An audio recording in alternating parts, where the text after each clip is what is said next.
Sleeping Beauty might be famous for sleeping on the job, but it looks like she's taking a power nap. Yes, after an initially rocky start thanks to some poor reviews, Maleficent has definitely had her revenge at the box office. The live-action fantasy flick is closing in on $600 million worldwide, making it one of Disney's most successful films of all time. Yet interestingly, Sleeping Beauty has always delivered for Disney.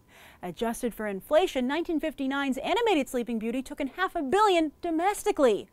Of course, foreign box office wasn't the same back then, so we'll call the two flicks even. Does 2 for 2 call for 3? Fans are abuzz about Frozen 2, but what about Maleficent 2? While on tour in China, star Angelina Jolie said that playing Maleficent was so much fun, she'd be open to reprising the role. Not bad for an actress who was burned big time by her last franchise. Maleficent has been good to Jolie, though, giving her the biggest live-action film on her resume yet, and a refreshing change of pace after a Salt sequel failed to materialize. She and Johnny Depp were ridiculed at the Golden Globes for The Tourist, and of course her unfortunate health scare. Speaking of Depp, back when Maleficent first opened, I wondered if Jolie would be able to create a character as memorable as Depp's Jack Sparrow. I think it's safe to say she has, and sequels have worked out quite well for Depp and Disney. Plus, while it took them a while, Disney is making a sequel to their other live-action fantasy hit, Alice in Wonderland. Through the Looking Glass is set for 2016, 6 years after the original, but Depp, Helena Bonham Carter, and Mia Wasikowska are all set to return, this time for Muppets director James Bobbin. Screenwriter Linda Wolverton is also returning, and wouldn't you know it, she's the writer on Maleficent as well. However, will we have to wait 6 years for a Maleficent sequel? Unlikely, as Jolie isn't as busy as Depp, focusing mostly on her directing career.